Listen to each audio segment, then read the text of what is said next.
Chapitre 4. J'avais ainsi appris une seconde chose très importante, que sa planète d'origine était à peine plus grande qu'une maison.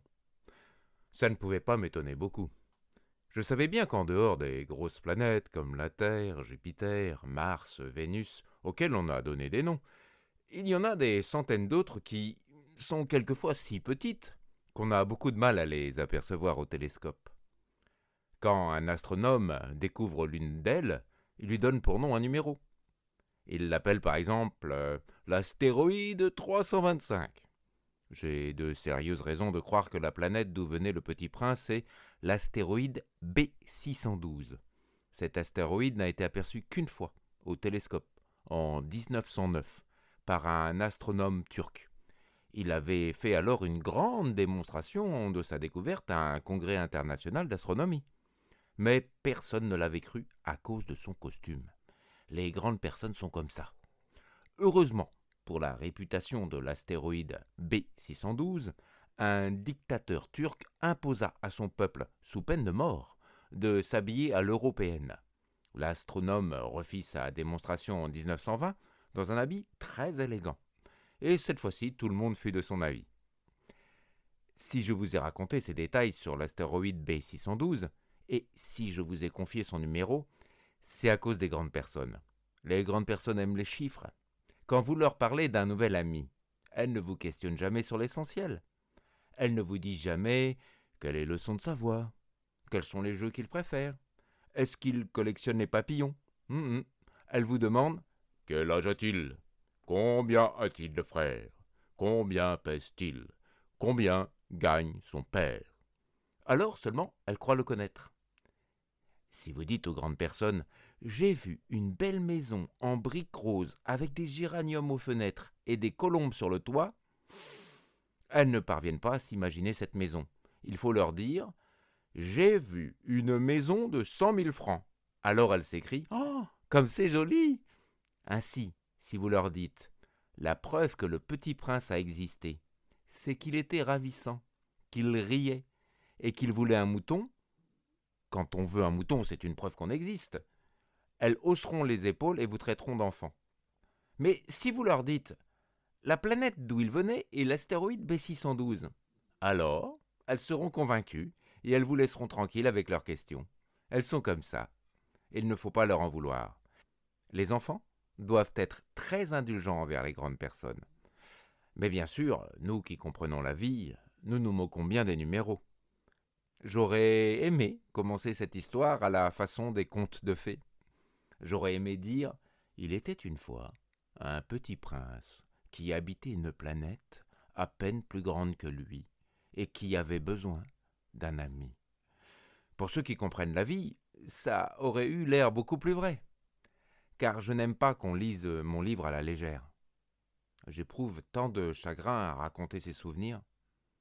Il y a 6 ans déjà que mon ami s'en est allé avec son mouton. Si j'essaie ici de le décrire, c'est afin de ne pas l'oublier. C'est triste d'oublier un ami.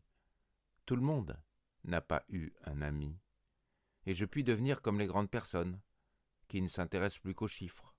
C'est donc pour ça encore que j'ai acheté une boîte de couleurs et des crayons. C'est dur de se remettre au dessin à mon âge, quand on n'a jamais fait d'autres tentatives que celle d'un bois fermé et celle d'un bois ouvert à l'âge de 6 ans. J'essaierai bien sûr de faire des portraits le plus ressemblants possible, mais je ne suis pas tout à fait certain de réussir. Un dessin va et l'autre ne ressemble plus. Je me trompe un peu aussi sur la taille. Ici, le petit prince est trop grand. Là, il est trop petit. J'hésite aussi sur la couleur de son costume. Alors je tâtonne, comme ci et comme ça, tant bien que mal. Je me tromperai enfin sur certains détails plus importants.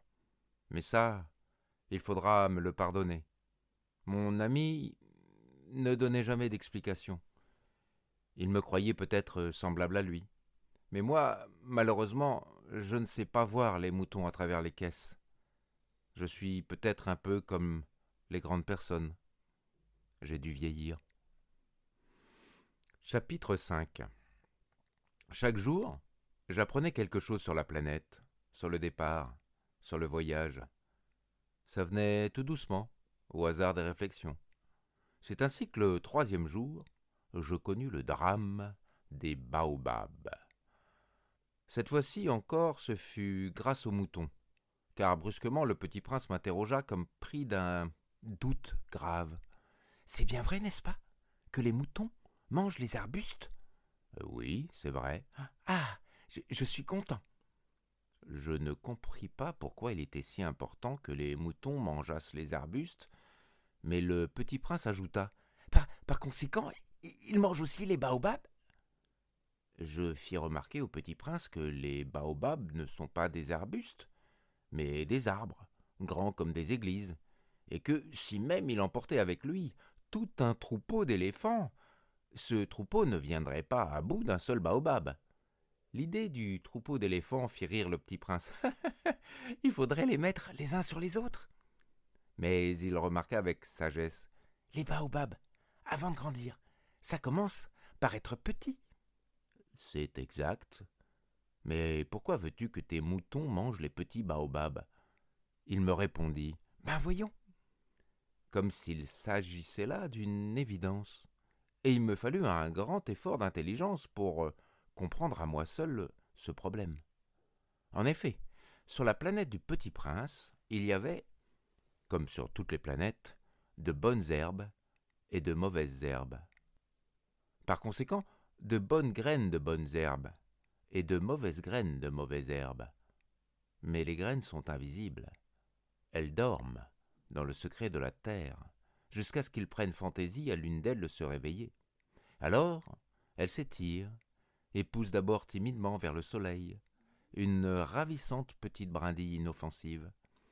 S'il s'agit d'une brindille de radis ou de rosier, on peut la laisser pousser comme elle veut. Mais s'il s'agit d'une mauvaise plante, il faut arracher la plante aussitôt, dès qu'on a su la reconnaître. Or, il y avait des graines terribles sur la planète du Petit Prince. C'étaient les graines de baobab. Le sol de la planète en était infesté.